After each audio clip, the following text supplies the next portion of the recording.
Alright, welcome to the first vlog, to my first vlog in fact.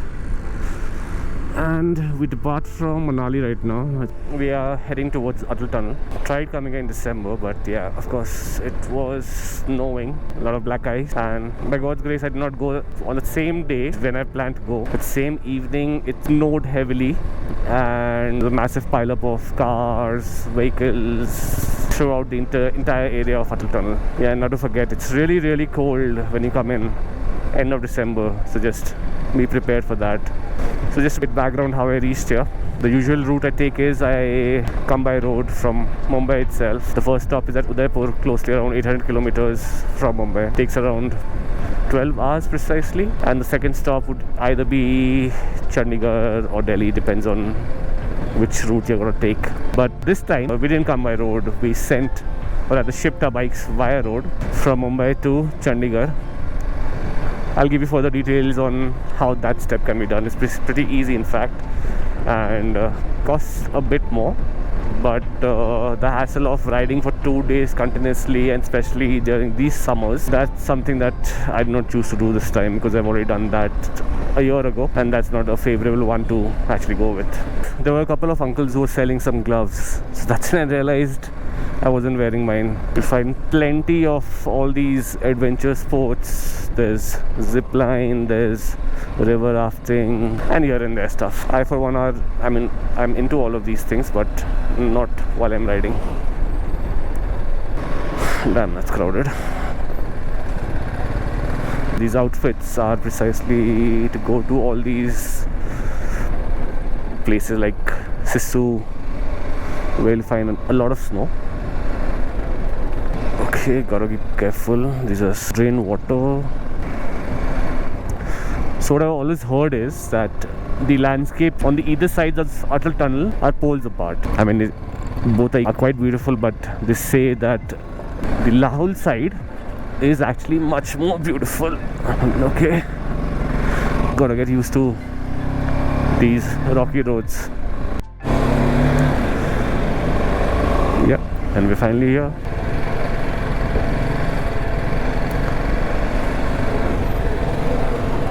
Okay, that's quite beautiful. I've heard that it's one of the longest tunnels in India. I'm not sure about the world, but we got to maintain a specific speed limit. Okay, it's around 40, so we can't stop. A lot of conditions out here, but yeah, I mean, that's how you follow the rules. We got to go a bit more slow. 45. And that was quite a really long ride. I think it took around 5 minutes to maybe just cross this entire tunnel. I think we are almost at the end, and must say, money well spent.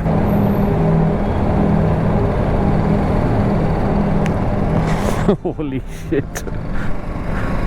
Holy shit.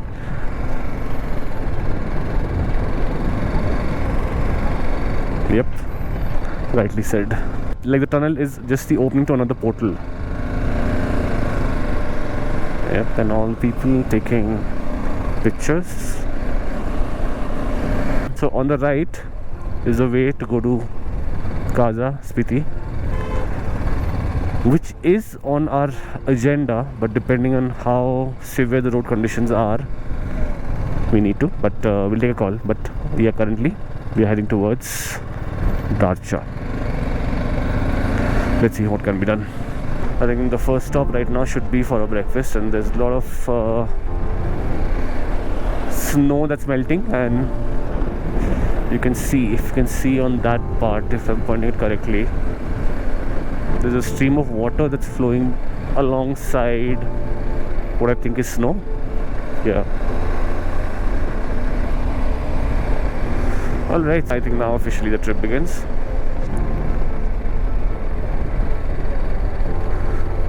Check post, let's see.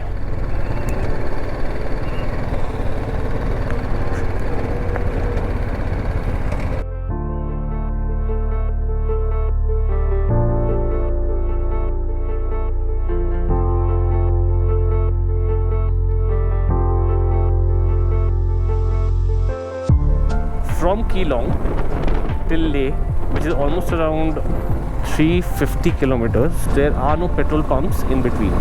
The last petrol pump in Keelong didn't have any fuel. That's a major hassle, but thankfully 7 kilometers before this last petrol pump at Keelong, there was another petrol pump, and thankfully we filled the tanks and added some more carry-ons.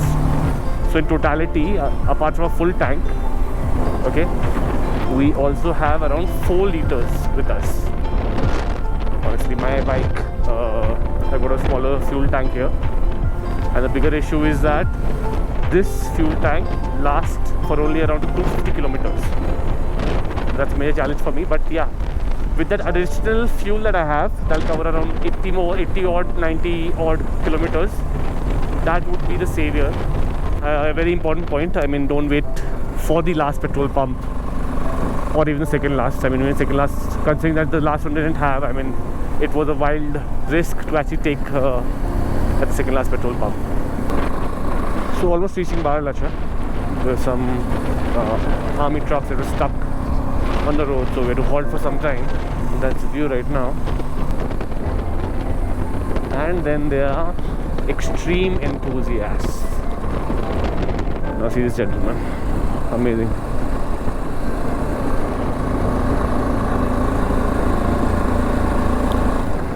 Okay, I don't want to get my shoes wet.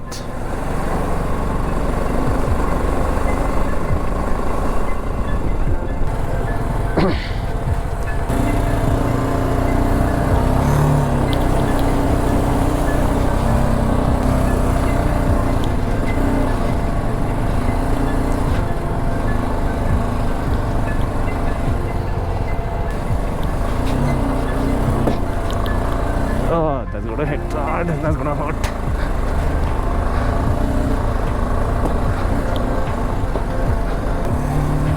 We're almost reaching the top of Baralacha Pass, and I must say, my bike is struggling.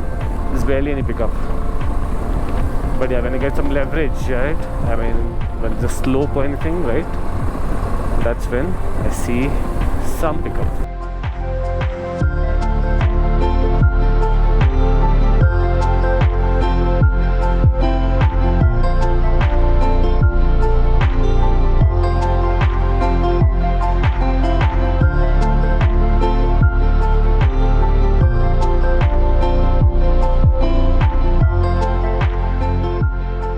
The last water crossing, actually, I did feel that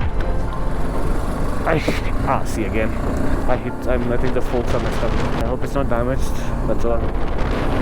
If you heard a thud right now, that's coming from the inverted forks in front. There's snow everywhere, actually. What I heard is like around 3 days ago, it snowed a lot in Baralacha, and all the roads were blocked. So yeah, I think this is a glimpse of whatever it is. Okay, this is bad. Yeah, but thanks to ABS. This bike is quite capable. Leave aside the vibrations. It's the G310 GS from BMW.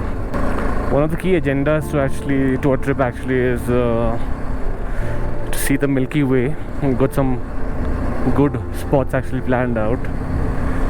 Yeah, but hopefully it doesn't rain. We got clear skies, not under our control though. But yeah, like how it is today, if probably it is like this for the next being quite ambitious for the next 2 weeks, then I'd say call ourselves lucky.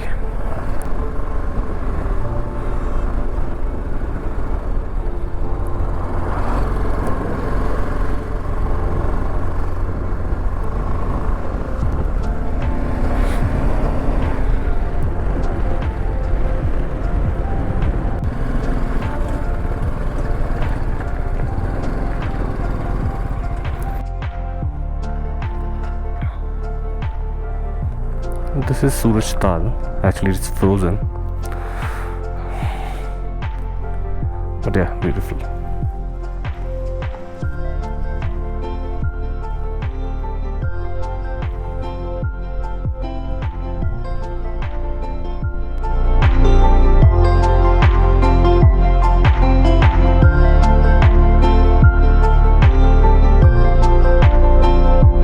This is deep at the start, right?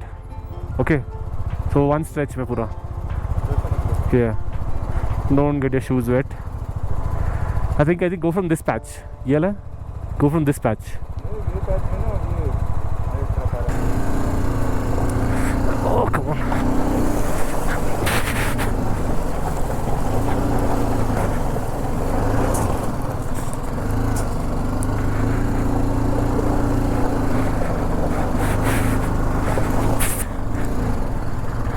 The climb to Baralacha was not difficult.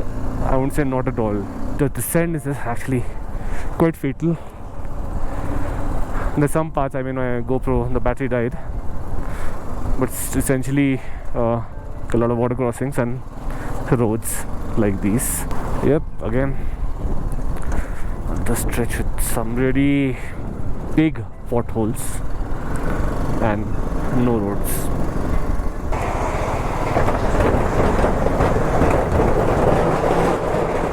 Good roads, finally.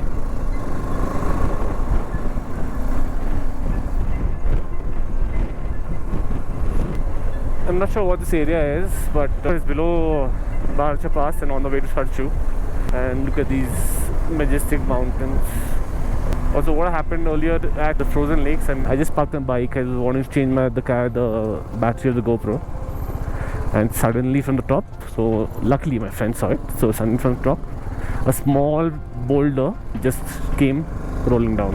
It did hit me on my thigh. I mean, just be careful while riding. I mean, keep observing the landscapes, and if you see that towards the either side of you, if you feel that there are rocks accumulated at the top which may fall down, just try and not stick to the side where the rocks keep falling down.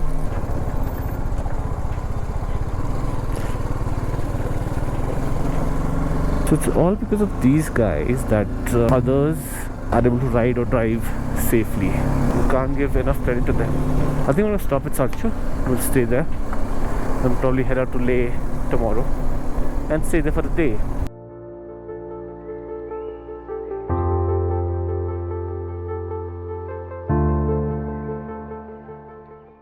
We've left Sarchu. We're seeing how far we can cover and maybe get a place to stay for the night. But so far, no luck.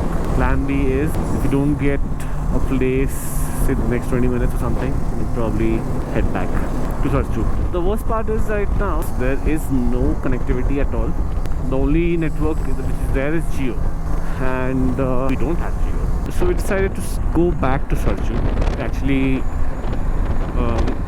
between Sarchu and Pang, it's a good distance of around 2 hours and 20 minutes. Moreover, there is no place in between to stay, so it's already late. It's almost 6 o'clock right now, so we took the decision to maybe just return back to Sarchu and head out tomorrow morning a bit early so that we reach Leh by around 6 p.m. in the evening. They have got all these tents that you can actually rent or what, something like that. But these roads are just crazy. Look at this tarmac.